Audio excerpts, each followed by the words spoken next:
Vamos a intentar a través de nuestro siguiente invitado tener un análisis de la coyuntura de lo que está aconteciendo en la parte y en la estructura política de nuestro país, pero además que tiene injerencia, según denuncias, del aparato judicial, de la estructura también judicial en nuestro país. Saludo al analista Carlos Saavedra, que gentilmente nos acompaña en esta mañana desde Levántate Bolivia para plantearle una serie de temas que confluyen en una situación delicada.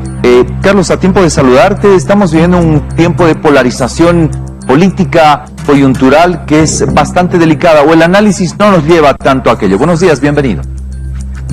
Muy buenos días, Martín, un gusto siempre estar con ustedes. Un abrazo.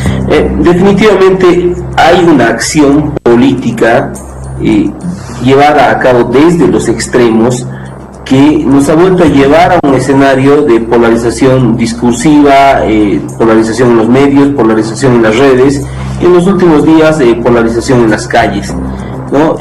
Este tema que ha vuelto a entrar en la agenda de discusión pública mediática es el dimitir si el 2019 existió un fraude o existió un golpe de Estado, ¿no? Y a partir de ese hecho político, la detención de la expresidenta Yanine Áñez y de los exministros nos ha llevado de nuevo a un escenario de polarización, a un escenario en el cual suponíamos que no deberíamos estar, porque hoy la prioridad de los bolivianos después de la elección subnacional debería ser otra, pero también entendiendo que este es un tema central de la agenda pública nacional, ¿no? Es un tema central, pero el problema de fondo, desde el punto de vista del análisis, es que este es un tema que no debería definirse a partir de puntos de vista políticos, ¿no? Este tema, que es central en la agenda boliviana, el tema de fraude o golpe, debería dirimirse a partir de la justicia, ¿no? Y lamentablemente el problema es que no hay confianza en la justicia, porque la justicia, ya sea en 2019 con el anterior gobierno o ya sea hoy, parece un instrumento, simplemente un brazo operativo del poder político. Entonces eso nos genera, ¿no?, una situación de incertidumbre para resolver temas tan importantes que todos los bolivianos quisiéramos que se puedan resolver y que puedan generar certezas en el escenario político nacional. El 2019 los comités cívicos tomaron una posición muy preponderante con la presencia y llevando el resumen de lo que la geografía de nuestro país les mandaba. Parece que esa rearticulación se vuelve a sentir, no sé, pregunto y consulto a Carlos Saavedra, en este tiempo donde esa rearticulación convoca a líderes. ¿Cuánta representación pueden tener para llevar la voz de la ciudadanía? Bueno, los comités cívicos evidentemente jugaron ante el vacío de estructuras políticas fuertes, jugaron un rol importante el 2019 en la reivindicación de lo que ellos consideran causas justas, ¿no? Lamentablemente en los últimos días para los comités cívicos han visto fracasada una convocatoria, por ejemplo, que hizo el Comité Cívico de Santa Cruz, porque ninguna de las autoridades electas preponderantes, a excepción del gobernador electo de Santa Cruz, Luis Fernando Camacho, aceptó que el Comité Cívico de Santa Cruz sea el eje articulador de un bloque opositor, ¿no? Esta convocatoria recibió el rechazo del alcalde electo de La Paz, de la alcaldesa electa del Alto, tampoco confirmó y más bien desestimó el asistir a la cita el alcalde electo de Cochabamba, Manfred Reyes. Entonces, si bien en 2019 jugaron un rol importante, hoy parecen no ser definitivamente un eje articulador de la oposición por distintos factores, ¿no? Vamos a el siguiente escenario. Las cartas han sido echadas nuevamente después de las elecciones subnacionales. Todavía falta dirimir a partir del 11 de abril 4 gobernaciones no menores, son importantes obviamente como todas en el país, pero esto ya más allá del avance que se tiene en el país, el coyuntural, quiero decir, es una nueva pulseta política para medir fuerzas de un gobierno central que tiene el 55% del votante, el electoral en las elecciones nacionales, contra lo que ahora se distribuye con los nuevos actores políticos? Bueno, el escenario político nacional lo que nos ha mostrado es que el MAS es el único partido que tiene una preponderancia nacional. Sin embargo, también ha arrojado que solo ha logrado ganar 2 de las 9 ciudades capitales, más el Alto, de las 10 ciudades, podríamos decir, de las más preponderantes y con mayor densidad poblacional, ¿no?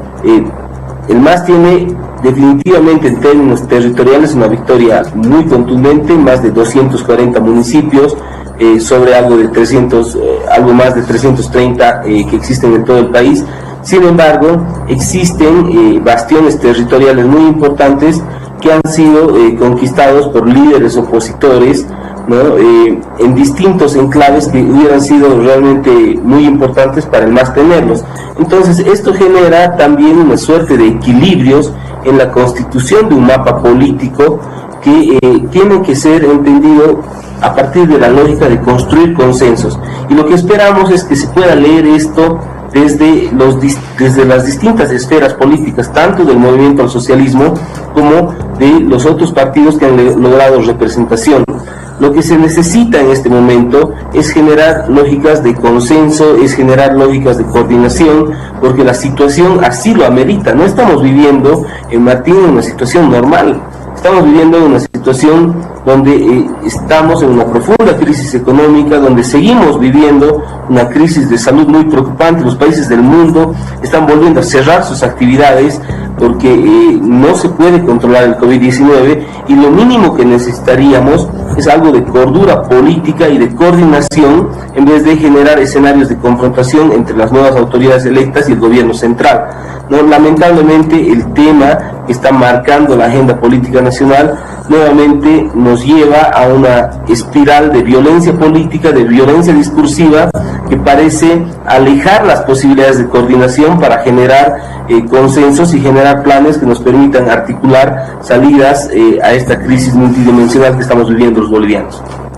No con el ánimo de hacer futurismo, porque eso no se puede, pero valiéndonos del análisis que tiene Carlos Saavedra, la siguiente consulta. En esta vorágine de movimiento político que tenemos y de quizás andar sin un timón al horizonte, el presidente Arce es políticamente escondido porque no ha salido demasiado en estas últimas horas y días en el país a hablar de los temas específicos. Obviamente, ayer en el discurso por el 23 de marzo, en la transmisión de mando al actual presidente Choquehuanca, que se queda con el bastón, ¿quién debería ser el que oriente hacia una luz al final del túnel? Porque necesitamos aquello. Estamos en una oscuridad, digo, como ciudadanía, hacia cuál es el norte que tomamos, pero esa luz, ¿será que tiene que darla el presidente Arce?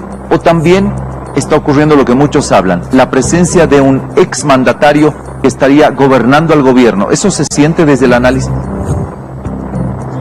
Lo que sí se siente de manera clara es que existen distintas vertientes al interior del MAS, ¿no? Que entran en momentos de tensión y también luego se alinean, ¿no? Pero definitivamente yo comparto lo que plantea Martín.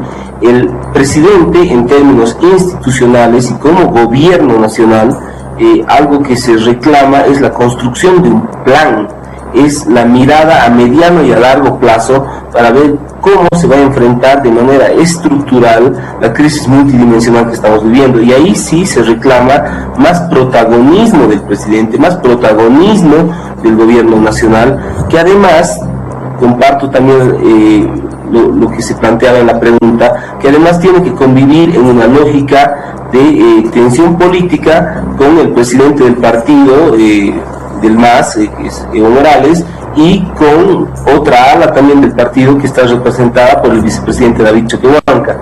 Pero en términos institucionales, sí, los bolivianos esperamos que se asuma con fuerza un liderazgo, que se plantee planificación que nos dé certezas a mediano y a largo plazo de cómo vamos a enfrentar la situación que estamos viviendo. Creo que ha habido medidas que han sido positivas del gobierno nacional. Sin embargo, lo que reclamamos más allá de las medidas es que se nos presente, que se nos diga cuál es la ruta crítica para la resolución de conflictos que han venido marcando todo este último tiempo a partir de la pandemia y de todas las consecuencias y secuelas que ha dejado esta enfermedad. Entonces, creo que es importante retomar ese liderazgo institucional y también encontrar una convivencia para que en lo institucional quien lidere sea el presidente y ya en lo político serán ellos quienes determinen cómo se organiza al interior del MAS. El análisis de la coyuntura de lo que está aconteciendo, tanto en los poderes cívicos de los 9 departamentos, pero además procesos que se están dando en una justicia que parece que no tiene demasiada claridad, por lo menos así lo ve la sociedad. Carlos, muchísimas gracias como siempre. A ustedes muchísimas gracias, saludos.